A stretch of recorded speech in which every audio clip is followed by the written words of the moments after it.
வந்துங்க ஒன்று எங்குமே வரல. எதிர வர வண்டியெல்லாம் நனைஞ்சிட்டு வருது.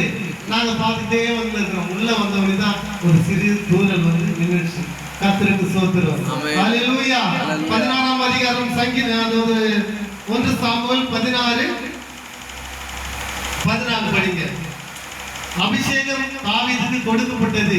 அதாவது சாமுவேல் வந்து அபிஷேகம் பண்ணிட்டு அவர் கடந்து போகிறாரு.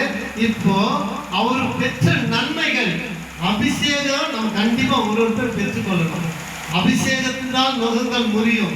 அந்நிய பாஷை பேசுறதுனால தான் நவமான பாஷைகள் பேச, தேவனுடைய ரகசியங்கள் பேச முடியும். அவரோடு நம்ம இடைப்பட முடியும்னு வேதத்துல நம்ம பார்க்கணும். அப்போ அபிஷேகத்தை பத்தி தவறா நினைக்காதீங்க.